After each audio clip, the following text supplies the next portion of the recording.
अष्टांगहृदय शारीरस्थान अध्याय पहिला. गर्भाव क्रांती शरीर. आता त्याला गर्भाव क्रांती का म्हटलं ते पुढे पुढे आपल्याला कळेल. अव हा उपसर्ग लागलेला आहे. अव म्हणजे खाली येणे. अवतरण असे आपण शब्द जसं म्हणतो तसं अवक्रांती. त्याची जी प्रोसेस आहे ती वरून खाली अशा पद्धतीने येते.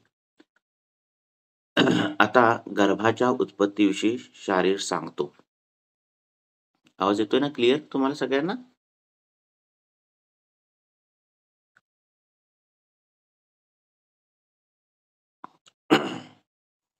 आता प्रॅक्टिसच्या दृष्टीने आपण हे अध्याय कसे कसे महत्वाचे आहेत त्या दृष्टीने आपण त्याच्यावर चर्चा आणि हे करणार आहोत. आत्रेयादी महर्षींनी असे सांगितले आहे, जीव स्वतःचे कर्म पूर्वजन्मार्जित व अविद्यादी क्लेश यांनी प्रेरित होत असा शुद्ध अशा शुक्र अर्थ व संयोग शक्तीने गर्भत्व पावतो. जसे अग्नी अरणीत उत्पन्न होतो तद्वत. अरणी तुम्हाला माहिती आहे, अग्निमंताचं लाकूड त्याच्यात निर्माण केलं जातं असं घासून. त्या पद्धतीने जसं तिथून अग्नी निर्माण होतो त्या पद्धतीने गर्भ निर्माण होतो. आणि मग तिथं जे साहित्य लागतात त्या पद्धतीने गर्भ निर्माण होतानाही काही साधन सामग्री लागते. बीजात्मक महाभूते, जीवाबरोबर येणारी सूक्ष्म महाभूते, आईच्या आहार रसाबरोबर उत्पन्न होणारी महाभूते यांनी पोटात हळूहळू गर्भ वाढतो. स्फटिकातून घेतलेल्या सूर्यकिरणांचा कवडसा गोवरीवर जात असता जसा दिसत नाही त्याप्रमाणे जीव गर्भाशयात जात असताना दिसत नाही. जीव कार्याचे वर्तन करण्याच्या अनुरोधाने असल्याने कार्याचे कारणाशी सादृश्य असते. म्हणून तापून पातळ केलेले लोखंड जसे निरनिराळ्या साच्यात ओतले तरी निरनिराळ्या आकृत्या धारण करते त्याप्रमाणे जीव नाना प्रकारच्या योनीत जाऊन त्या प्रमाणे निरनिराळ्या आकृत्या धारण करतो. आणि म्हणून रक्त म्हणजे आर्तवापेक्षा शुक्र जास्त असल्याबरोबर पुरुष आणि कमी असल्यावर स्त्री आणि शुक्र आणि रक्त बरोबर असल्यावर षंडक गर्भ निर्माण होतो. आता मुळात होते कसं, ज्यावेळी आपण मरतो त्यावेळी आपल्या शरीरातून चेतना जाते. आपल्या शरीरातून चेतना जाते. चेतना म्हणजे काय? चेतना म्हणजे आत्मा आणि मन. आत्मा आणि मन असं संलग्न असलेली एंटिटी. आणि ती चेतना जाते. मग आता ती कुठे जाते, कशी जाते, तिर्यक मी पुन्हा पुढच्या कुठल्या तरी एका ह्याच्यात डिस्कस करेन. तर पुनर्जन्म आपण मानतो, आयुर्वेद मानतो.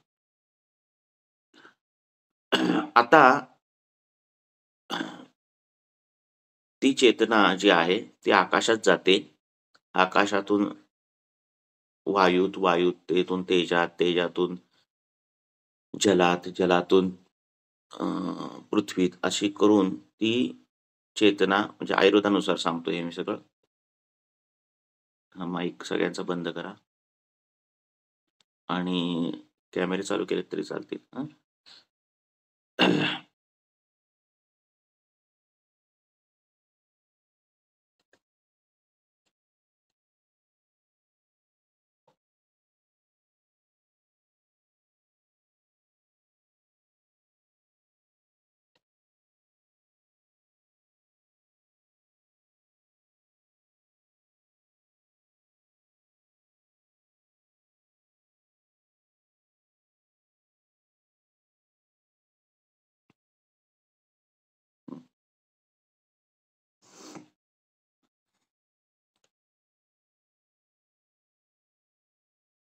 तर ती पृथ्वी तत्वात जाते आणि पृथ्वी तत्वातून ती वनस्पतीमध्ये येते ती चेतना. आता हे व्हिज्युअलाइज करून तुम्ही ते समजून घ्या. आणि मग जसं आपण जेवतो तसं जेवणातून ती चेतना जी आहे ती मनुष्याच्या शरीरात जाते. आता शुक्र-शोणीचा संयोग ज्यावेळी होतो, त्यावेळी तो जीव जो आहे, आता ह्याच्यात आपण आयुर्वेदामध्ये तो जीव म्हटलं जातंय, जीव. तो जीव शुक्रामार्फत स्त्रीच्या शरीरात जातो. हं. म्हणजे स्त्रीचं जे बीज आहे त्याच्यात काही जीव नाहीये, हे लक्षात ठेवा. हं. पुरुषाच्या शुक्रातून तो जीव स्त्रीच्या शरीरात जातो. हं. आता तो जीव कशापासून बनला आहे? तर तो सूक्ष्म पंचमहाभूतांपासून बनला आहे. शुक्राणू कशापासून बनले? ते पंचमहाभूतांपासून, सूक्ष्म पंचमहाभूतांपासून बनलेत. स्त्रीबीज कशापासून बनलंय? ते सूक्ष्म पंचमहाभूतांपासून बनलंय.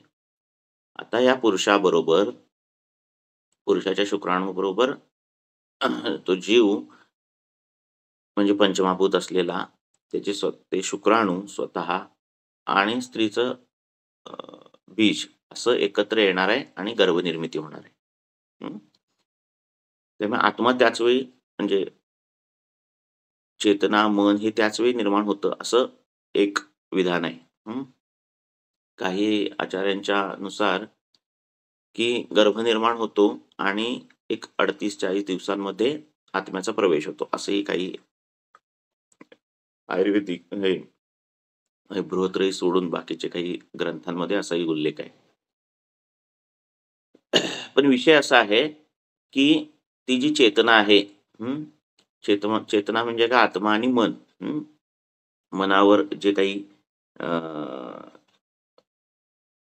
अविद्या, अस्मिता, राग, द्वेष हे काही मनावर उमटलेले सगळे भाव आणि असा असलेला आत्मा, ही जी चेतना आहे ती त्याला हवं ते त्या शरीरासाठी वेट करते. हवं ते शरीर म्हणजे काय? की त्याने पूर्वजन्मात काय केलेलं असेल, त्याच्या काही इच्छा शिल्लक राहिल्या असतील आणि त्या स्ट्रॉंगली, त्या इच्छा ज्या आहेत त्या जेवढ्या स्ट्रॉंग असतील, तेवढे ते चेतनेमध्ये चेतना त्या पद्धतीचे शरीर निवडायला बघते. आलं लक्षात? मग ते शरीर कसं हवंय, कोणाचं हवंय आणि कसं हवंय, ह्याच्यावर ती चेतना हे करते. जर तिला मिळालं नाही शरीर, तर ती चेतना अशीच भरकटत असते, असं म्हटलं जातं. म्हणजे ती चेतना, आपण आता बसलोय तर आपल्या आजूबाजूला अशा अनेक चेतना आहेत, आलं लक्षात, ज्या फिरतायत. फक्त त्या आपल्याला, आपल्या ह्या इंद्रियाला दिसत नाहीत. आणि मग स्त्री बीजाची स्थिती, पुरुष बीजाची स्थिती, गर्भाशय, ऋतू, संबंध ठेवताना केलेली आसनं, म्हणजे संबंध ठेवताना तुम्ही कुठल्या फिजिकल पोझिशनमध्ये आहात, कुठल्या मेंटल स्टेटमध्ये आहात, काय विचार करून तुम्ही संबंध ठेवत आहात, पुरुषाचा आहार रस जो आहे तो कसा आहे, लक्षात. ह्या सगळ्यावर तुमचं जे गर्भाचं कोडिंग आहे, म्हणजे गर्भ जो होतोय ते कोडिंग निर्माण होतं. म्हणजे एक एक फॉर्मॅट निर्माण होतो की मातेची स्थिती अशी आहे, पित्याची अशी आहे, गर्भाशयाची अशी आहे, ह्या दिवसात ते संबंध ठेवत आहेत. अशा सगळ्या बाजूंचा विचार करून एक विशिष्ट प्रकारचं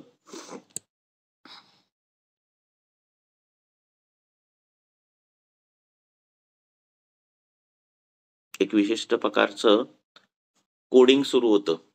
कोडिंग म्हणजे एक विशिष्ट प्रकारचं कार्ड तयार होतं, गर्भ तयार होत असतो आणि आत्मा तसा तो निवडतो की मला असंच शरीर हवं होतं. लक्षात. चेतना जी आहे ती निवडते ते शरीर, असं म्हटलं जातं. आता जीव जो आहे तो पुरुष शुक्रातून जातो, म्हणजे पुरुष शुक्रासोबत जातोय जीव. त्यामुळे पित्याशी ऋणानुबंध गर्भाचे हे जास्त असतात.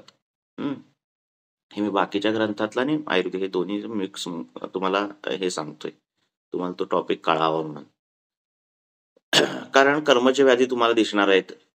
5 वर्षाचं बाळ, 3 वर्षाचं बाळ, 2 वर्षाचं बाळ, ज्याला शित्र झालाय, ज्याला सोरेसिस झालाय, ज्याला काहीतरी मेंटल प्रॉब्लेम झालेले आहेत, ज्याला मस्क्युलर डिस्ट्रोफी आहे, ज्याला असे आजार आहेत, की ज्यांचा हेतूच मिळत नाही. असे आजार आहेत, की तुम्ही त्याची संप्राप्ती लावायला गेलात तर कठीण पडतं. असे आजार आहेत, की तुम्ही त्यांच्या आई-वडिलांना काय उत्तर देणार, की का असं झालं? तर त्याची गणितं ह्याच्यात आहेत. त्यामुळे जर तुम्हाला चांगल्या चांगल्या चेतनेचं आवाहन करायचं असेल, ते आवाहन करावं लागतं. हे सगळं जे पुढचं-पुढचं आहे ना, अशा विधी का करायच्या? इव्हन संबंध ठेवताना असं का जायचंय, असं का करायचं? या सगळ्या गोष्टी त्यासाठी आहेत. तर आता जर पुरुष आहार रसातून जर जीव जाणार असेल पुरुषाच्या शरीरात, तर त्याचा आहार रस जो आहे, तो संबंधाच्या आधी 1-2 महिने तरी चांगला असायला हवा. हं. चांगला असायला हवा ह्या दृष्टीने, की चांगल्या जमिनीत असलेलं अन्न खाणं, जे काही खातोय ते कुठून कुठे खातोय, कुठल्या स्पॉटला खातोय, कशा पद्धतीने खातोय, काय मनाने खातोय, या सगळ्यावर तो त्या जीवाचं आव्हान होणार आहे, हे लक्षात ठेवायचं आहे. त्यामुळे अ, तुमच्याकडे जेव्हा पेशंट येतात त्यावेळी त्या पद्धतीने आहार-विहार 1-2 महिने आधी पुरुषाचा पण बदलला गेलेला पाहिजे. हं. आपल्याला एवढं माहिती असतं, की एकदा का गर्भधारणा झाली, की मग मातेवर सगळे गर्भसंस्कार करायचे असं नाहीये. पुरुषावर पण करावे लागतात संस्कार. हं. आणि संस्कारातूनच तो गर्भ उत्पन्न होणार आहे. तर मग त्याचा आहार-विहार अ, बघणं हे पण गरजेचं आहे. आता शरीरात आपलं मन राहतंय, शरीरात आत्मा राहतोय आणि त्यामुळे या जन्मात आपल्या काही गोष्टी राहिलेल्या असतील, काही आपण ध्येय धरलेली असेल, की मला असं-असं व्हायचंय, मला असं-असं करायचंय, की ह्या माणसाला मला धडा शिकवायचा आहे किंवा हे काम चांगलं माझ्याकडून घडलं पाहिजे. अशा काही इच्छा राहिलेल्या असतील आणि त्या स्ट्राँग असतील. हां. आणि आपल्याला अनियत आयुष्य मिळालं, काहीतरी ॲक्सिडेंट झाला. तर अशा वेळी जी चेतना आहे, ती शरीर तर सोडते, पण तिला ते सोडायचं नसतं. कारण तिला त्याचं काम करायचं असतं. पण शरीर अनियत मृत्यूमुळे शरीर सोडावं लागतं जबरदस्तीने. आणि मग अशी चेतना ज्यावेळी शरीर शोधायला बघते, त्यावेळी ती तिचं राहिलेलं काम मला करता येईल, ह्या दृष्टीने शरीर शोधते. म्हणजे एखाद्याला या जन्मात फार गरिबी असेल आणि त्याची स्ट्राँगली इच्छा हीच असेल, की मला श्रीमंत होता यावं. मी खूप श्रीमंत असावं. आता ती इच्छा जी आहे, ती खूप स्ट्राँग असायला हवं. काहीतरी उगाच टाईमपास अशी इच्छा नाही. खूप स्ट्राँग इच्छा असायला हवी. ज्या इच्छेमुळे त्याच्या मनावर, हृदयावर इम्पॅक्ट पडलेला आहे, अशी इच्छा असायला हवी. आणि त्याला जर वाटत असेल, की मला श्रीमंतच व्हायचंय आणि त्याचा अनियत मृत्यू झाला. हं. तर ती जी चेतना आहे, चेतना म्हणजे आत्मा आणि मन असं डोक्यात पकडा. हं. आत्मा समनस्कम चेतना इत्युपदिदे. तर ती चेतना त्या पद्धतीने शरीर शोधते. मग ती बाकीचं फार कमी तिच्या बाकीचे क्रायटेरिया जे आहेत, बाकीचे क्रायटेरिया म्हणजे काय? शुद्ध शुक्र असणं, हे असणं किंवा बाकीच्या ज्या काही गोष्टी आहेत, त्यांना प्रेफरन्स कमी असतो. प्रेफरन्स ह्या गोष्टीला असतो, की त्याची इच्छा कुठली स्ट्राँग राहिलेली आहे. आणि मग त्या इच्छेनुसार ती त्या पद्धतीचं अ, हे जे आहे ॲटमॉस्फिअर आहे ते ती निवडते. हं. आणि त्याच्या पद्धतीने जन्म घेतला जातो. आणि असं होतं. पुनर्जन्म तुम्ही माना अगर न माना, तो आहे. आलं लक्षात? कारण जर हे नाही मानलं तर तुम्हाला दुसरी थिअरी नाही तुमच्याकडे. हं. तर कधी-कधी काय होतं, की हे विस्ताराने सांगू ना मी का पुढे अध्याय घेऊ? हां. कारण काय अध्याय तर वाचायचंच आहे.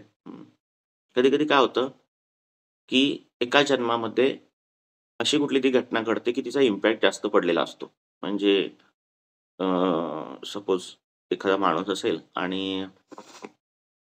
अं, त्याचं काहीतरी चाकू लागून खून झाला.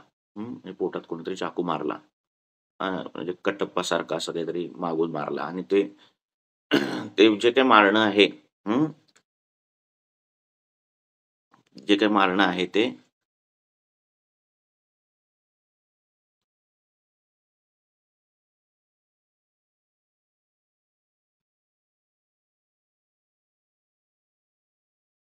जे काही मारणं आहे ते अत्यंत वेगळ्या पद्धतीने जसं कटप्पाला ह्याने मारलं आणि त्याला असं अपेक्षित नाही ना, की मामानेच मारेल मला. तर असं काही इम्पॅक्टफुल असं काही जर हा मृत्यू झाला, हं, तर ती जी चेतना आहे त्या पॉइंटला घेऊन तशा पद्धतीचं शरीर शोधते आणि मग कधी-कधी ते जे मिळालेलं शरीर आहे त्याचा इम्पॅक्ट ते मिळालेलं जे शरीर आहे त्याच्यावर त्या आधीच्या गोष्टीचा इम्पॅक्ट पडतो. हं. मग त्याच्या पोटावर काहीतरी काळा डाग असणार किंवा असं काही इम्पॅक्ट पडतो. तर तुम्ही म्हणाल, मनावर पडलेला इम्पॅक्ट शरीरावर कसा पडेल, आहे की नाही? तर ज्याप्रमाणे आता आपण काहीतरी लिहायला घेतलं बघा, लिखाण नोट्स लिहायला घेतल्या, आहे ना? आणि असं असं नोट्स लिहिल्या, तर दुसऱ्या पानावर काय झालेलं असतं, त्या नोट्सचं इम्प्रेशन पडलेलं असतं त्या लिखाणाचं, आहे की नाही? जरी त्या दुसऱ्या पानावर आपण लिहिलेलं नसू, हां, पण ही 2 पानं एकमेकांवर चिकटून असल्यामुळे त्या खालच्या पानावर त्याचं इम्प्रेशन पडलेलं असतं. बरोबर आहे? तशा पद्धतीने कधी-कधी स्ट्राँग जर काही गोष्टी असतील राहिलेल्या किंवा मृत्यूच्या वेळी घडलेल्या अशा काही गोष्टी असतील, तर ते स्ट्राँग इम्प्रेशन्स जे आहेत ते कॅरी होतात ते चेतनेद्वारे आणि पुढच्या गर्भामध्ये ती इम्प्रेशन्स दिसतात. पूर्वीच्या काळी अं, ते बाळ जे आहे ना, जन्मलं बाळ, की ते बाळ ऋषीच्या, ऋषींच्या किंवा कोणी सिद्ध पुरुष असेल, हं, त्यांच्या हातात दिलं जायचं. हं. आणि मग ते बाळ ते बघायचे आणि मग त्या बाळावर कुठल्या खुणा आहेत का? बाळाचे पाय कसे आहेत? बाळाच्या हालचाली कशा आहेत? हाताची बोटं पासून सगळ्या गोष्टी एका ग्लान्समध्ये ते बघितलं जायचं. आणि त्याच्याद्वारे त्यांना काही ए, गोष्टी थोड्याफार कळायच्या, की हे बाळ काय होईल मोठेपणी किंवा कुठल्या योनीतून आलेलं आहे, ही आत्मा बाळात जी जी घेतलेली आहे ती. तर ही गोष्टी अशा असायच्या पूर्वी. हं. आणि तसे तुम्हाला रेफरन्स पण पूर्वीच्या ग्रंथांमध्ये मिळतील. हां. लहानपणीच कळालं किंवा बाळाचे पाय पाळण्यात दिसतात या ज्या म्हणी आहेत ना, ह्या तिथून सुरू झाल्या. हां. तर त्याचा पाय किती असावा, मांडी कशी असावी, मांडीवर खूण आहे का, पोटावर खूण आहे का? अ, अशा पद्धतीच्या खुणा ज्या आहेत त्या पूर्वजन्मीत अ, चेतनेचे इम्प्रेशन्स दाखवतात. हं. कधी-कधी ह्या चेतना इतक्या स्ट्राँग असतात. हं. कधी-कधी ह्या चेतना इतक्या स्ट्राँग असतात, की अ, ते ज्या आत्म्याबरोबर आलेले राग, द्वेष अशा जे काही गोष्टी आहेत, त्या इतक्या स्ट्राँगली घेऊन येतात, की बाळ तशा पद्धतीचं निर्माण होतं. म्हणजे चिड डायरेक्ट होतं किंवा तुम्ही काही गोष्टी अशा बघितल्या असाल, की अ, ते मूल मोठं झालं, त्याला वेगळी भाषा बोलता यायला लागली. किंवा अशा पद्धतीचं पूर्वीच्या जन्मातलं त्याला काही गोष्टी कळायला लागल्या. तर हे व्यवहारात दिसलेलं आहे. हे प्रूव्ह झालेलं आहे. आलं लक्षात? तर म्हणून मग आपल्या हातात असं असतं, की ज्यावेळी कन्झ्युम होणार आहोत, अ, चाहे तुमचे पेशंट असो किंवा कोणी असो. त्यावेळी आपल्याला काय-काय चांगलं ठेवायचंय, आपल्याला क्षेत्र चांगलं ठेवायचंय, म्हणजे स्त्रीचं क्षेत्र चांगलं ठेवायचंय. पुरुषाचा आहार ॲट लीस्ट 2-3 महिने तरी चांगला ठेवायचा आहे. मन चांगलं ठेवायचंय दोघांचं. तुम्ही ज्या गोष्टीसाठी एकत्र येत आहात, तेच डोक्यात असायला हवं. मनात विचार तेच असायला हवेत. तुम्ही ज्या काळात एकत्र येताय, तो काळ चांगला असला पाहिजे. आलं लक्षात? हे जे पुढच्या गोष्टी येणार आहेत ना, हं. युग्म दिवस, अयुग्म दिवस या सगळ्या गोष्टी. तर तो काळ चांगला असला पाहिजे. ऋतूच चांगला असला पाहिजे. आजूबाजूचं वातावरण चांगलं असलं पाहिजे. हं. तुमच्या मनात घरगुती करायचे हे भाव असले पाहिजेत. आणि हे सगळं असल्यानंतर ते जी पंचमहाभूतांचं पंचीकरण होणार आहे, त्यासाठी जी चेतनेचं आव्हान होणार आहे, त्यावेळी बेस्ट चेतनेचं आव्हान होईल. आलं लक्षात? बेस्ट ऑफ बेस्ट चेतनेचं आव्हान होईल. जर बाकीचे पार्ट बेस्ट असतील तर. पण फक्त एवढ्यावर राहून चालत नाही. पूर्वकर्म जी काही असतील त्याचंही त्या चेतनेवर इम्प्रेशन्स असतातच. ती काही आपण टाळू शकत नाही. पण निदान आपल्या हातात ज्या गोष्टी आहेत, हं, त्या गोष्टी आपण करू शकतो. आलं लक्षात? त्यामुळे तुम्ही असे बघितले असाल, की ज्यांचं एकमेकांशी पटत नाही, त्यांची निर्माण होणारी संतान कधी-कधी त्या पद्धतीची चिड होते किंवा राहत नाही. हं. प्रायमरी इन्फर्टिलिटीमध्ये किंवा सगळं क्लिअर असतं. हं. असं काही न राहण्यासाठी काही पॉइंट नसतात. हं. त्याचा स्पर्म काउंट चांगला असतो. ह्याचं हिचं ओव्ह्यूमचं हे सगळं व्यवस्थित असतं. ओव्ह्युलेटरी सायकल व्यवस्थित असते. सगळं व्यवस्थित असतं. तरी पण राहत नाही.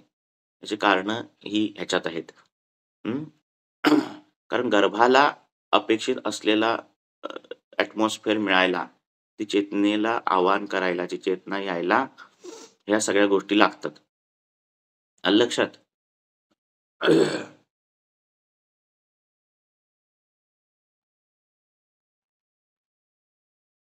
त्यामुळे मोस्ट ऑफ द टाईम बघा तुम्ही, रेप व्हिक्टिम जे असतात, त्यांच्यामध्ये प्रेग्नन्सीचे चान्सेस फार रेअर असतात. हां, त्याची कारणंही आहेत. कारण तिला निर्माणच करायचं नाही स्त्रीला. ती स्ट्राँगली अपोज करते. बरोबर आहे. आणि त्यामुळे चेतनेचं आवाहन होत नाही. आलं लक्षात? त्यामुळे त्यांचे चान्सेस फार कमी आहेत असं सर्व्हेमध्ये आढळलेलं आहे. आलं लक्षात? तर ह्या गोष्टी तुमच्या इन्फर्टिलिटीच्या केसेसमध्ये बघताना ह्या सगळ्या गोष्टींचा तुम्हाला विचार करावा लागेल. ज्यावेळी गर्भ निर्माण होतोय, बाळ निर्माण होतोय, त्याला हाच आजार का झाला? हां, असंच का पायावर आहे? अ, हीच इम्प्रेशन्स का पडली? याची कारणं तुमच्या त्या चेतनेच्या पूर्वजन्माच्या इम्प्रेशन्समध्ये आहेत. हं, हे सांगता आलं पाहिजे. आलं लक्षात? दुसरी गोष्ट, आणि मग हे बदलण्यासाठी आता बाबा चला राहिलं, हं, की अ, गर्भनिर्माण झाला, अ, आत्म्याचा प्रवेश झाला आणि आता बाळ राहिलं. आता काय करायचं? तर संस्कारांनी पण काही गोष्टी करता येतात आणि म्हणून आपल्याकडे संस्कार आहेत. षोडश संस्कार आहेत. अगदी मेल्यानंतर अंत्येष्टी पण संस्कार आहेत. तर काही संस्कार जे आहेत ते आधी सांगितलेले आहेत. जसं कुठलं?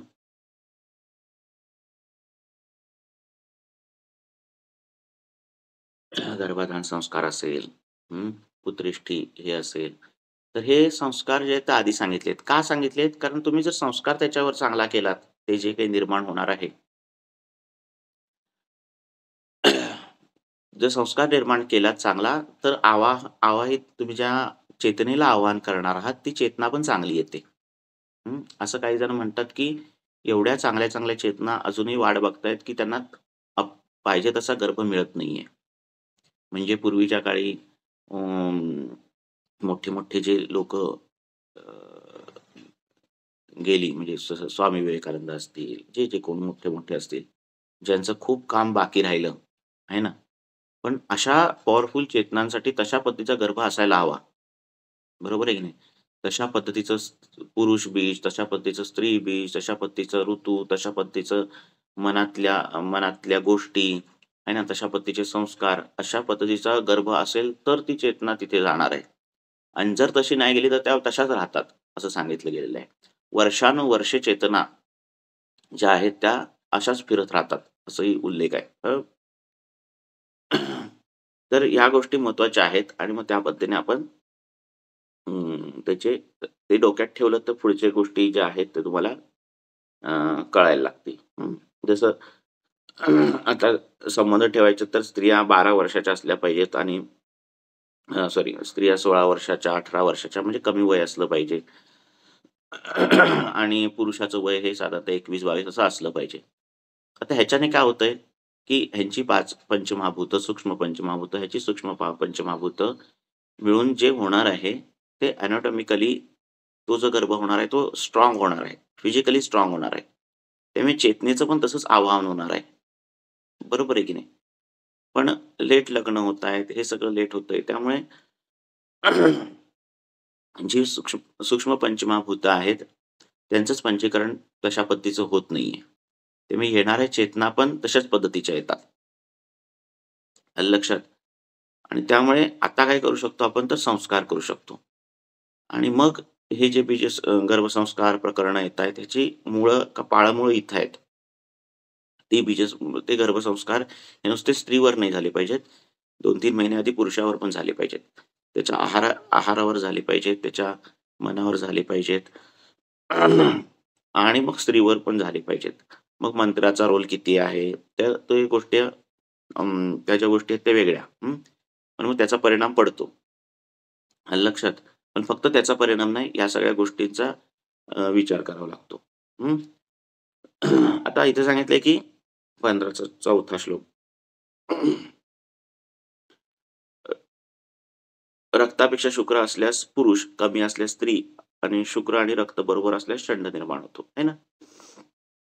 तर त्या पद्धतीने शुक्राचं बल जास्त असेल, तर पुरुष निर्माण होणार. स्त्रीचं बल जास्त असेल, आर्तवाचं बल जास्त असेल, तर स्त्री अपत्य जन्म घेणार. आलं लक्षात? आणि बरोबर असेल तर षंड अशा पद्धतीचं निर्माण होणार. हं. आणि मग आपण जर बघाल हिंदू धर्मामध्ये तर ह्याच गोष्टींचे जे संस्कार आहेत, मग ते संस्कार मेल्यानंतरचे असतील, मेल्यानंतरच्या काही प्रथा असतील, है ना? 13वं करणं, माती हे ते सगळं, ह्या सगळ्या गोष्टी ह्यासाठी आहेत की तुमच्या चेतनेला चांगला गर्भ मिळो. हं. तुमच्या चेतनेला चांगला गर्भ मिळो यासाठी सगळं केलेलं आहे. आणि गर्भावर जे आपण संस्कार करतोय ते चांगली चेतना मिळो यासाठी आहे आणि म्हणून ती गर्भावक्रांती आहे. एवढी छोटी आहे का प्रोसेस? नाहीतर मग टेस्ट ट्यूब IVF आणि ह्याचे रेट जे आहेत त्याचे खूप असते, आहे की नाही? कारण आपण ओव्ह्यूम घेतोय, स्पर्म घेतोय, फर्टिलायझेशन करतोय, पण होत नाही, आहे ना? कारण चेतनेला येण्यासाठी ज्या पद्धतीचं ॲटमॉस्फिअर आहे, त्या पद्धतीचं ॲटमॉस्फिअर लागतं. आता कृत्रिम ॲटमॉस्फिअर क्रिएट करून आपण चेतना बोलवतोच. IVF, टेस्ट ट्यूब बेबी हे जे करतोय ते कृत्रिम पद्धतीने आपण ॲटमॉस्फिअर बनवतोय आणि चेतनेला आवाहन करतोय. आलं लक्षात? तर त्याच्यातून पण होतंयच की. जसं जर ह्या प्रदेशात नारळ लागत नसतील, आमच्या इथे नारळाचं जर हे नसेल, पण कोकणात नारळ लागतात. पण नारळाचं झाड आणून इथे लावलं आणि त्याला तशा पद्धतीचं ॲटमॉस्फिअर दिलं, तर नारळ पण लागतोय. पण ॲक्चुअली हे ही जमीन नारळाची नाहीये. बरोबर आहे की नाही? पण कृत्रिम वातावरण निर्मिती करून आपण त्या चेतनेला आवाहन करू शकतो. हं. आणि मग तुम्हाला ते रेफरन्स कळतील की महाभारतात कसे-कसे जन्म झाले, है ना? हं. आणि मग तुम्हाला हे सगळं कळेल की आवाहन करणं, सूर्यपुत्र होणं किंवा अशा ज्या काही गोष्टी आहेत, तर ते कसं झालं. तर असं पद्धतीने चेतनेला आवाहन केलेलं आहे त्या काळी लोकांनी. हं. असं. चला पुढे जाऊया.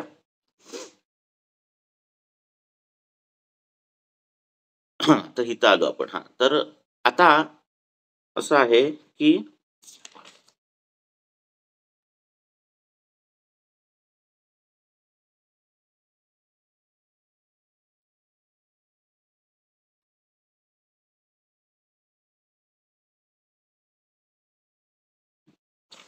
आता असं आहे की शुक्र बलवान असेल तर पुरुषाचा जन्म, स्त्री बलवान असेल तर स्त्रीचा जन्म अशा पद्धतीचा आहे. आता ह्याच्यावर इम्पॅक्ट होतो. जर सपोज शुक्र बलवान असेल, हं, पण त्यांचा संबंध जो अयुग्म दिवशी आला आणि पुरुषाचा आहार-विहार बलवान जरी असेल, पण त्याचा आहार-विहार हा जो आहे तो त्या दृष्टीने नाहीये. म्हणजे तो काहीतरी उष्ण खातोय किंवा त्याचा बाकीच्या ज्या गोष्टी आहेत त्या उष्ण वीर्यात्मक अशा पद्धतीच्या होतायत. तर जरी पुरुषाचं बल जास्त असेल, तरीही जी अपत्य होते ती स्त्री होते. पण ती स्त्री जी होते, ती पुरुषासारखी होते. का? तर पुरुषाचं बल जास्त आहे. लक्षात आलं? आता ती जी होणार आहे, पुरुषासारखी होणार आहे किंवा तिच्यामध्ये जे काही मेल कॅरेक्टर जास्त डॉमिनंट दिसणार आहेत, ते कधी दिसणार आहेत? तरुणावस्थेनंतरच दिसणार आहेत. बरोबर आहे की नाही? काही गोष्टी ज्या आहेत त्या विशिष्ट काल आल्यानंतरच कळणार आहे. जसं दंतोत्पत्ती. ती काही जन्मल्या-जन्माला दिसणार नाहीये. तसंच स्त्रीचं पण आहे. जर स्त्री आर्तवाची शक्ती जास्त असेल, पण तिने युग्म दिवशी जर संबंध आले किंवा तिच्या आहार-विहारामध्ये अशा पद्धतीचा असेल, या सगळ्या गोष्टी असतील, बाकीचे जे काही सर्कमस्टन्सेस पुरुषासारखे हे असतील, तर काय होतं, ती जी स्त्री होते, तो जो पुरुष होतो, तो थोडा स्त्रीचे गुणधर्म घेऊन अशा पद्धतीचं होतं किंवा तेवढा बलवान होत नाही, अशा पद्धतीचं होतं. त्यामुळे पूर्वीच्या काळी हे जे सगळं होतं प्रकरण, त्याचा नीट विचार करूनच संबंध ठेवले जायचे. ॲक्सिडेंटल असं काही व्हायचं नाही. हं. कारण आपण चेतनेला आव्हान करणार आहोत. आपण एक विशिष्ट चेतना त्या गर्भात सोडणार आहोत आणि त्याच्यानंतर त्या गर्भाचं सगळं भविष्य आहे अवलंबून. कसं राहायचंय, काय करायचंय, त्याच्यामध्ये होणारे आजार आणि हे सगळ्या गोष्टी. आणि त्यामुळे त्या सगळ्याचा विचार केला जायचा. यज्ञ केले जायचे. आलं लक्षात? आवाहन केलं जायचं आणि मग जे आहे ते चान्स घेतला जायचा. आत्ताच्या काळात आपण काय करू शकतो? तर आत्ताच्या काळात आपण बीजशुद्धी करू शकतो. आत्ताच्या काळात आपण पुरुषांवर पण विचार करू शकतो. नुसते ते गर्भसंस्कार स्त्रियांवरच आहेत आणि पोट वाढलं की मंत्र म्हणायचे इतक्यापुरतं मर्यादित नाहीयेत. हां. तर पुरुषाचा आहार-विहार बदलणं, ॲटलीस्ट 2-3 महिने आधी दोघांच्या मनाने एक विचार करणं, ह्या सगळ्या गोष्टी करून मग चान्स घेऊन चांगल्या ऋतूमध्ये चान्स घेऊन अशा पद्धतीचं करून चांगल्या चेतनेला आपण आवाहन करू शकतो. आलं लक्षात? तर त्या पद्धतीचं आणि असे पूर्वीच्या ग्रंथांमध्ये म्हणजे दशरथ राजाने तसं केलेलं. आलं लक्षात? असे दाखले आहेत. आलं लक्षात? तसेच 5वा श्लोक. तसेच रक्त आणि शुक्र वायूने अनेक अशा विभागले असता अनेक गर्भ होतात. यथास्वम या शब्दाने शुक्र अधिक असून विभागले गेल्यास अनेक पुत्रगर्भ होतात. रक्त अधिक विभागले गेल्यास अनेक स्त्रीगर्भ होतात.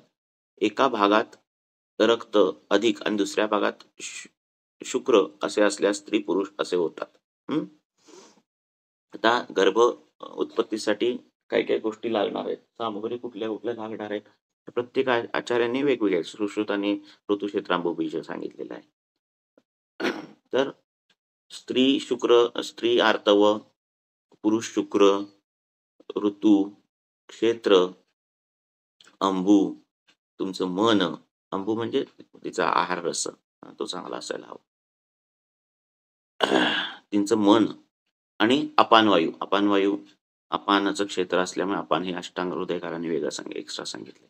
तर अपान क्षेत्र, त्यामुळे अपान क्षेत्रही चांगलं असलं पाहिजे हे पण डोक्यात ठेवा. म्हणजे तिला अपान क्षेत्रातल्या कुठल्या व्याधी असतील तर ते आपण पहिला निर्हरण करायचं त्यांचं जे काय असेल ते आणि मग हे सगळं करायचं. जर वायूचा प्रकोप असेल तर डिव्हाइड झाला होतो. म्हणजे शुक्र बाहुल्य असेल तर 2 ट्विन्स होतात म्हणजे सॉरी 2 मेल चाइल्ड होतात. ट्विन्स होतात आणि स्त्री जर 2 स्त्री आर्तव जर डिव्हाईड झाला तर 2 फिमेल अशा पद्धतीचे ट्विन्स होतात. वाताती दोष विकृतावस्थेत असल्यास गर्भ विजातीय म्हणजे मनुष्य, सर्प, पशु इत्यादी प्रकारचे आणि विकृताकार 2 तोंडे 3 पाय विक्राळ स्वरूप उपजता क्षणी तात सुळे असे असणे अशा पद्धतीचे गर्भ होतात. या सगळ्या गोष्टींचा ह्या सगळ्या गोष्टी केवळ स्त्री आणि पुरुषावर अवलंबून नाहीत. आव्हान होणाऱ्या चेतनेवर पण अवलंबून आहेत. स्त्रियास 12 वर्षापासून आणि 50 वर्षापर्यंत महिन्यास 3 दिवसापर्यंत रक्ताचा स्त्राव होत असतो. आता रक्तसार स्त्री असेल लक्षात तर तिचा स्त्राव थोडा जास्त होतो. वातोलपण प्रकृती असेल तर स्त्रावाचं जरा प्रमाण कमी असतं. पूर्ण 20 वर्षाच्या पुरुषाची रममाण होणाऱ्या पूर्ण 16 वर्षाच्या स्त्रीस गर्भाशय, अपत्यमार्ग, अस्त्र, शुक्र, वायू, अंतकरण ही शुद्ध असल्यास वीर्यवान पराक्रमी मुलगा होतो. हे सतत मुलगा होतो किंवा या गोष्टी यासाठी आहेत की तुम्हाला मी मगाशी सांगितलं की चेतना जी आहे ती शुक्रातूनच जाते. आलं लक्षात? त्यामुळे ऋणानुबंध पुरुषाशी जास्त असतो गर्भाचा. म्हणजे आपण म्हणतोय सगळं गर्भ झालं तर स्त्रीचं काम आहे धारण करणे त्या गर्भाला. लक्षात?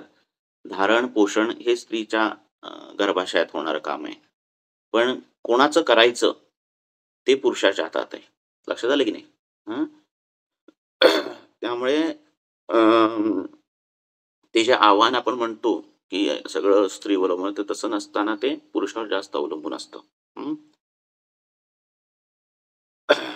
पूर्ण 20 वर्षाच्या पुरुषाशी रममाण होणाऱ्या झालं.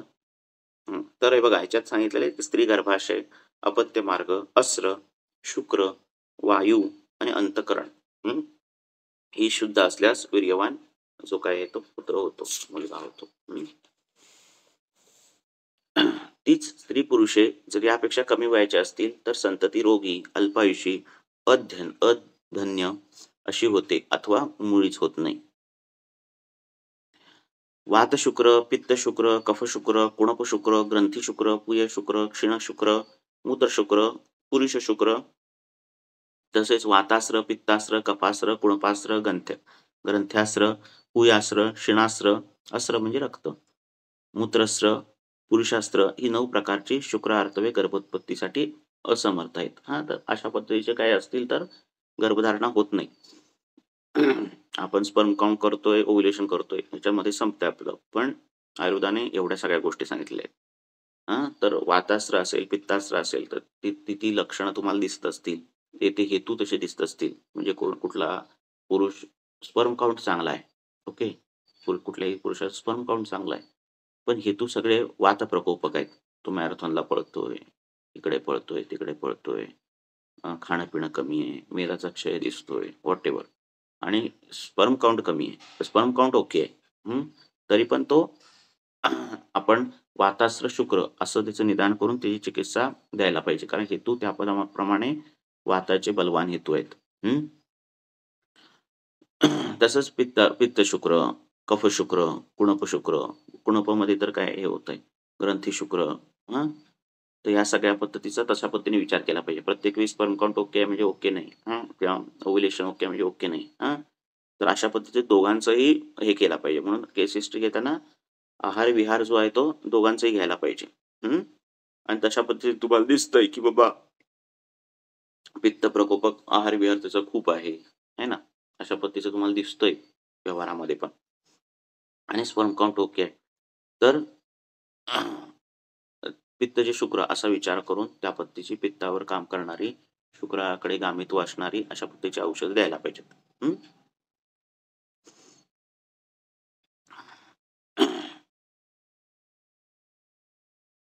शुक्र अस्त्र ही वायूच्या लक्षणांनी युक्त असल्यास वातशुक्र, अस्त्र पित्ताच्या लक्षणांनी युक्त असल्यास पित्त-शुक्र, पित्त-अस्त्र, कफाच्या लक्षणांनी युक्त असल्यास कफ-शुक्र, अस्त्र, रक्ताने दुष्ट होऊन प्रेतवत गंध येत असेल तर कुणप-शुक्र, अस्त्र, कफ-वात यांनी दुष्ट होऊन गाठीसारखा होत असेल तर ग्रंथी-शुक्र, अस्त्र, रक्त-पित्त यांना दुष्ट होऊन पुवासारखे होत असेल त्यांना पुय-शुक्र, अस्त्र, वात-पित्त यांना दुष्ट झाली असल्यास त्यास क्षीण-शुक्र, अस्त्र असं म्हणतात. हे सर्व प्रकार कष्टसाध्य आहेत. त्रिदोषांनी प्रकोपित झालेली आणि मूत्रशुक्र अस्त्र आणि पुरुष शुक्र अस्त्र ही असाध्य आहेत. त्यामुळे असे काही असतील तर त्या असाध्य आहेत. तुम्ही काहीही करा त्या असाध्य आहेत. वातपित्त कफाने दुष्ट झालेल्या शुक्रास्त्रावर तत्शामक चिकित्सा करावी. ज्या पद्धतीने मी सांगितलं त्या पद्धतीने जरी काउंट व्यवस्थित असेल, जरी ह्या गोष्टी ओके असतील तरी पण वातपित्त कफाने दुष्ट झालेल्या शुक्र कारण सूक्ष्म दृष्टी आहे ती तुम्हाला दिसणार नाही. त्यामुळे हेतूंच्या आधारावर चिकित्सा झाली पाहिजे. कुणप शुक्रावर धायटीची फुले, खैराची साल, डाळिंबाची साल, अर्जुन साळत्याची साल यांनी अथवा अस्नादी गणातील औषधांनी सिद्ध केले तूप पाजावे. तर ही सगळी कषाय रसाची आहे. तर कषाय रस आणि शीतवीर्य असं असेल तर ते शुक्र शोधनाकडे जातं. अर्जुनाची साल, डाळिंबाची साल, हे तर कुणप शुक्रावर हे करायचं. ग्रंथी शुक्रावर पळसाची राख, लाकडी पाषाणभेद यांनी सिद्ध केले तूप भाजावे. ग्रंथी शुक्र असेल तर पळसाची राख म्हणजे डायरेक्ट फॉर्म्युलेच दिले. लाकडी पाषाणभेद यांनी सिद्ध केले तूप भाजावे. आता हे सगळं जे आहेत ते व्याधीच्या दृष्टीने करायचे तुम्हाला. बाकीच्या ज्या गोष्टी आहेत त्या तुम्हाला मी सांगितल्या त्या पद्धतीने हे करायचे. पुय शुक्रावर फालसा आणि नगरोदादी यांनी सिद्ध केले तूप पाजावे.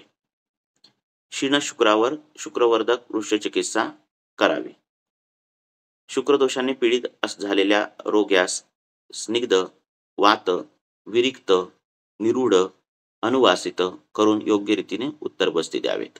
जर अपानाच्या काही गोष्टी असतील तर त्या अनुवासनाने कव्हर कराव्यात.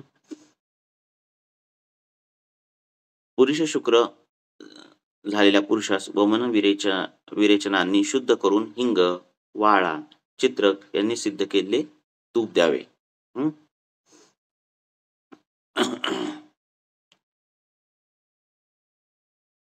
ग्रंथी रक्तावर पहाडमूळ, सुंठ, मिरी, पिंपळी, कुडा यांचा हिम अथवा कषाय द्यावा. हे सगळे फॉर्म्युले पाठच करा. कुणपास्त्र, पुयास्त्र यावर चंदनाचे हिम, पांट व कषाय आदी द्यावेत आणि पुढे गुह्य रोगांवर सांगितलेले सर्व उपचार करावेत. हे कशासाठी सगळं करतोय आपण, की ती जी आव्हान करण्यासाठी लागणारी जी पार्श्वभूमी आहे ती चांगली करतोय आणि ती जर योग्य त्याला मिळालं. काय रे हात वर केला?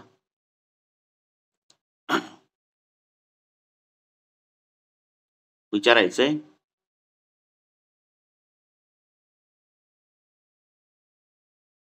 श्रीनिवास.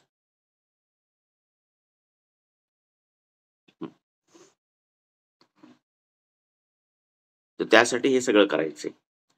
पांढरे, जड, चिकट, गोड, दाट, पुष्कळ असून तूप, मध आणि तेल यासारखे जे शुक्र असते ते चांगले गर्भ होण्यास योग्य असते.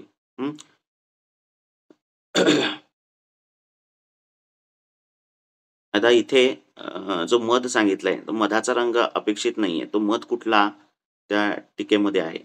तर एक मधाचा प्रकार आहे जंगलात मिळतो. तर तो त्या पिवळट पांढरट असा असतो. पांढरट जास्त अशा पद्धतीचा असा असतो. तर तो मध इथं अपेक्षित आहे. तसेच अळीता आणि सशाचे रक्त यासारखे लाल असून ज्याला वस्त्राचा पडलेला डाग धुतला असता साफ जातो ते आर्थव चांगले गर्भ होण्यास योग्य असते. तर सशाचं रक्त आहे, लाक्षा आहे, है ना, इंद्रगोप आहे, पद्मालक्तक अलक्तक म्हणजे तापलेल्या लोखंडाचा रंग असतो तो रंग आहे. अशा पद्धतीचे कलर व्हेरिएशन्स जे आहेत ते असू शकतात. ते सगळे हेल्दीच आर्थव आहे असं मानायचं. परस्परांवर प्रीती करणारे, निरोगी व ज्यांचे शुक्र आर्थव शुद्ध आहे अशा स्त्री पुरुषास स्नेहन, वमन, विरेचन, निर्व अनुवासन देऊन पुंसवन स्नेह द्यावे.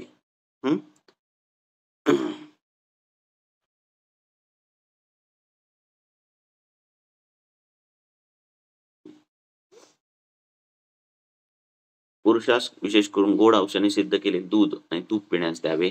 स्त्रीस तेल, उडीद आणि पित्त कर पदार्थ द्यावेत. हे सगळं आधी करायचं. नंतर तोंड कृश असून प्रसन्न होणे, कमर, स्तन फुरफुरणे, डोळे, कुक्षी गळणे आणि पुरुषाच्या संभोगाची इच्छा होणे ही ऋतुमती स्त्रीची लक्षणे आहेत. सूर्यास्त झाला असता कमळ जसे आकुंचित होते त्याचप्रमाणे ऋतुकाळ काय विचारायचं तर विचारा. ऋतुकाळ संपला असता योनी संकुचित होते आणि त्यामुळे ती शुक्रग्रहण करत नाही. पुन्हा ऋतुकालीन महिन्यात संचित झालेले किंचित काळे दुर्गंधीरहित असे 2 धमन्यांनी वायू योनिमुखातून बाहेर टाकतो. रक्त दोन्ही धमन्यातून वायू बाहेर टाकतो. रजोदर्शन झाल्यावर स्त्रीने 3 दिवस ब्रह्मचारिणी राहून चांगल्या गोष्टींविषयी चिंतन करावे. स्नान करू नये, दागिने घालू नये, दर्भाच्या शय्येवर निजावे. दर्भ माहिती ना तुम्हाला, तिची अंगठी करतात ती. कोठ्याचे शोधन करणारे, शरीराचे कर्षण करणारे, दुधाचे, सातूचे पदार्थ पानात, परळात किंवा हातात घेऊन भक्षण करावेत. लक्षात. हे सगळं काय एकदा आव्हान झालं तरी पण आपण काही गोष्टींनी त्या चेतनेवर हे करू शकतो. काय करू शकतो? संस्कार करू शकतो. सपोज आता कुठली चेतना असेल आणि ती काहीतरी चोर असेल आणि चोर मेलेला आणि त्याची चेतना असेल, वाईट चेतना असेल आणि ॲक्सिडेंटली गर्भ राहिला, बरोबर आहे. आता तशा पद्धतीची जर चेतना जर हे होत असेल, आहे की नाही, तर ह्या सगळ्या गोष्टी केल्यानंतर, बीजसंस्कार केल्यानंतर म्हणजे मंत्रोच्चारण करणं, ह्या सगळ्या गोष्टी करणं, ह्याने त्या चेतनेवरही संस्कार होतात आणि ती चेतना बदलते. काही प्रमाणात तिचं जे अ, गुण आहेत ते बदलायला लागतात आणि म्हणून गर्भसंस्कार हे विषय आहेत. नंतर चौथ्या दिवशी स्नान करून पवित्र बाहेरून स्नानाने अंतः पंचगव्य प्राशनाने होऊन शुभ्र वस्त्र परिधान करून शुभ्र फुले धारण करून पतीसारख्या पुत्राची इच्छा करून पहिल्याने पाहिल्याने पतीस अवलोकन करावे. हं. ऋतुकाळाची मर्यादा ही 12 रात्र त्या पहिल्या 3 व 11वी वर्ज संभोग सुखा. आता वेगवेगळ्या ग्रंथामध्ये ह्या या गोष्टींमध्ये वेगवेगळं दिलेलं आहे. आता आपण आयुर्वेदिक हे अष्टांग हृदय वाचतोय तर त्याप्रमाणे आपण घ्यायचं. समरात्री 4, 6, 8, 10, 12 संभोग केल्यास तर पुत्र होतो. विषम रात्रीमध्ये संभोग केल्यास कन्या होते. तर समरात्रीमध्ये चंद्राचं बल जास्त असतं.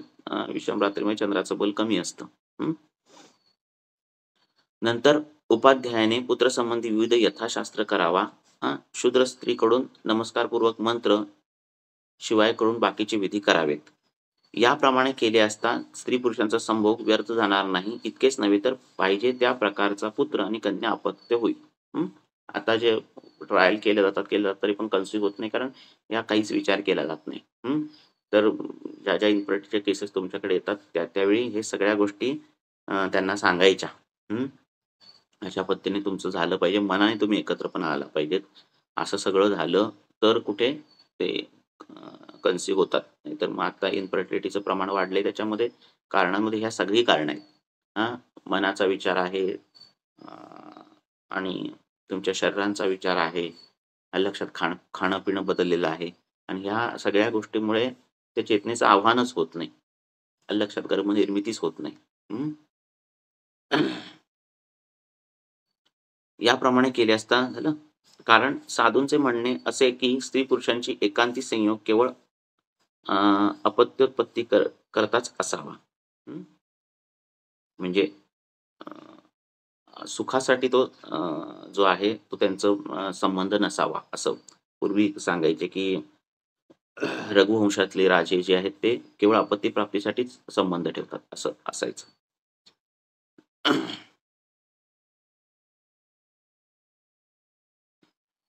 जसे तसेच मोठ्याही कुलात उत्पन्न झालेले दुष्ट कार्टे कुलच्छेदक होते. म्हणजे कुळाचा नाश करणारे होते. कारण तुम्ही चेतनेला कसं आवाहन केलं आणि कुठली चेतना आली आहे, कशा पद्धतीची आली आहे, त्याच्यावर आहे सगळं डिपेंड. अशा प्रकारच्या मुलाची इच्छा असेल. आता जर चेतना बेस्ट ऑफ बेस्ट आली तुमच्याकडे गर्भामध्ये, हे की नाही, तर तुम्ही त्याला जरी खूप काही शिकवलं नाहीत मुलाला, म्हणजे ज्याला द्यायचंय त्याप्रमाणे अनुकूल वातावरण जरी दिलं नाही पूर्ण, तरी ती जर चेतना बेस्ट असेल, तर होणारा जो माणूस आहे, त्याची जी तरुण वयात किंवा त्याची जी अभिव्यक्ती होणारी बुद्धी जी होणार आहे, ती बेस्टच होते. तो तो त्या पद्धतीचाच होतो, आहे ना. त्यामुळे बघा तुम्ही संत बहिणाबाई त्या काही शिकलेल्या नव्हत्या, पण त्यांचं काव्यावर पीएचडी केल्या जातात, आहे की नाही. संत कबीर ते शिकलेले नव्हते, तरी पण त्यांच्या चौपाईवर मोठी-मोठी हे केलं जातं, आहे ना.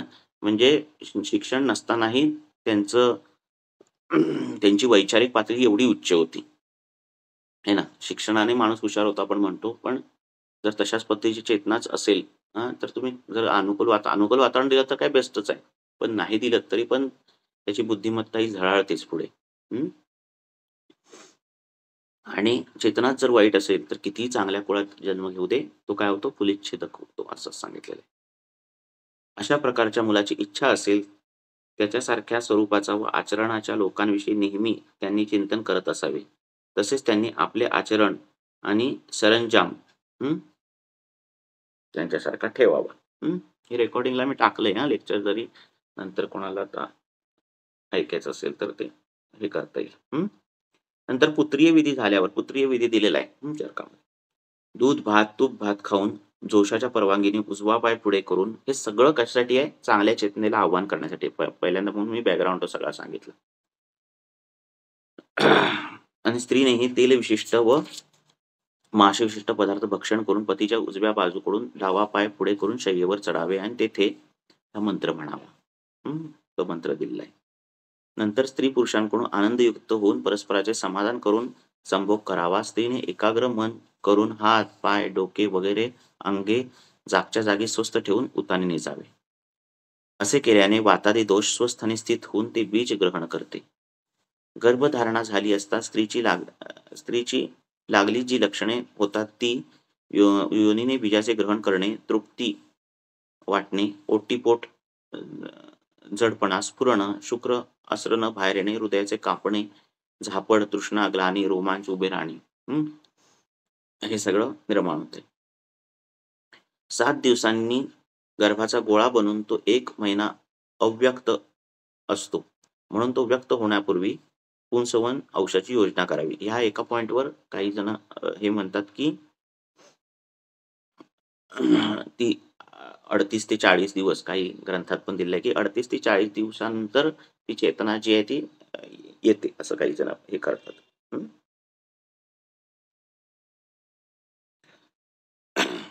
कारण पुरुषाची कर्तृत्व शक्ती प्रबल असल्यास तो देवासही मागे टाकतो आणि दैवी पुत्र व्हायचा नसेल तर पुरुष आपल्या कर्तृशक्तीने पुत्र प्राप्त करून घेतो. हां, त्यामुळे पित्याशी ऋणानुबंध जास्त आहे, हे लक्षात ठेवा. म्हणजे आत्मिक भाव, चेतनाचे जे आव्हान आहे ते पित्याशी जास्त आहे, हे महत्त्व लक्षात ठेवा. सोन्याचा, रुप्याचा आणि लोखंडाचा पुष्य नक्षत्री पुरुषाकृती पुतळा करून तापवून, लाल करून दुधात विझवून ते दूध आता हे सगळं पुंसवनाविषयी आहे ते सगळं. 32 तोळे प्राशन करावे. पांढरा आगाडा, जीवक, वृषभक, कारुंटी यापैकी 1, 2, 3 किंवा सर्व औषधे पाण्यात उगाळून किंवा वाटून तो कल्क पुष्य नक्षत्री प्राशन करावा. हं. पुष्य नक्षत्र हे पोषणाचं नक्षत्र आहे. पुष्य म्हणजे पोषण. हं. पांढऱ्या रिंगणीचे मूळ दुधात उगाळून ते स्वतः स्त्रीने पुत्राची इच्छा असल्यास उजव्या आणि कन्येची इच्छा असेल तर डाव्या नाकपुडीत घालावे. हं. तर या नाड्या ज्या आहेत इडा, पिंगळा आणि सुषुम्ना आहे ना. तो उजवीकडे औषध घातलं तर पुरुषाची होते आणि हे सगळे खरे एम-डीचे थेसिस असले पाहिजेत. जर उजव्या नाकपुडीत औषध घातलं तर सेक्स कसं काय चेंज होतोय? डाव्या नाकपुडीत घातलं तर हे कसं काय चेंज होतंय? हां, आणि हे लिटरली होतं. हे कसं होतं ह्याच्यावर खरा अभ्यास झाला पाहिजे. हे विषय दिले गेलेले पाहिजेत.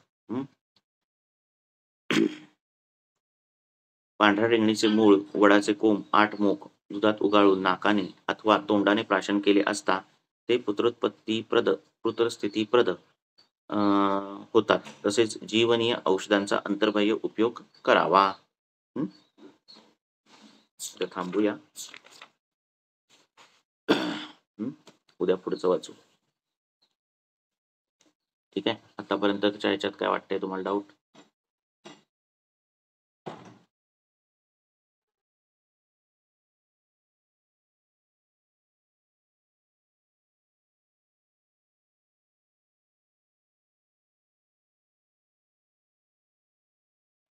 कळाला? अंदाज आला काय काय प्रकरण आहे?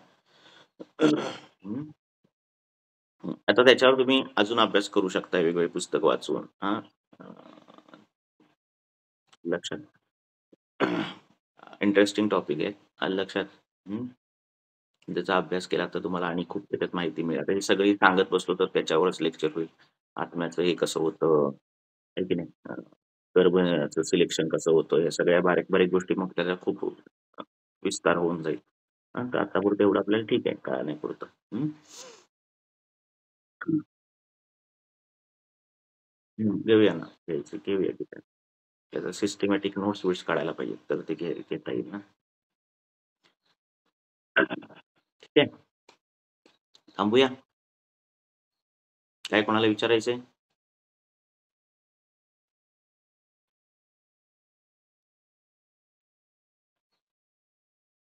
त्यामुळे कसं आहे, त्या आईला वाटतं, की बाळाला असं का? किंवा हे पण ते आपल्या हातात नाही ना. कळालं नाही. चेतनेचं आव्हान कसं झालंय त्याच्यावरती सगळं, आहे की नाही? त्यामुळे निदान आपल्या हातात काय गोष्टी आहेत.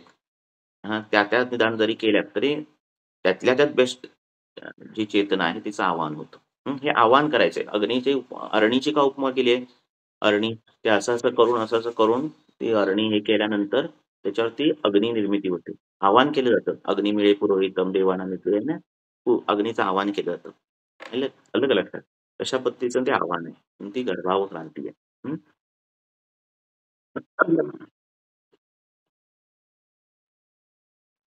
आणि मग हे कळालं, की मग कर्मजी व्याधींची गणितं सुटतात आणि सगळ्या गणितं सुटायला लागतात. त्याचे कारण मीमांसा कळते. हं. तर काहींना पूर्वजन्मात जातंय. सिद्धी प्राप्त झाल्यावर साधना साधनेच्या जोरावर पूर्वीच्या सिद्ध लोकांना अ, आधीच्या शरीरामध्ये, आधीच्या जन्मामध्ये जाता यायचं. लक्षात त्यांना कळायचं, की माझा जन्म हा कुठल्या अ, अ, ह्यानी झालाय. पूर्वी माझा जन्म काय होता? हं. हे असं कायाप्रवेश किंवा लोकप्रवेश करता यायचा. जसं त्या भगवद्गीतेमध्ये श्रीकृष्ण पण म्हणतो, की "तू आत्ता मारतोयस या सगळ्यांना." आहे ना? अर्जुनाला म्हणतोयस, "पण मी ह्यांचे अनेक जन्म बघितलेले आहेत." आहे की नाही? तर अशा पद्धतीचं ते असायचं. हं.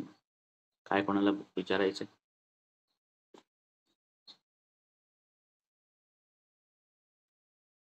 ठीक आहे. थांबूया?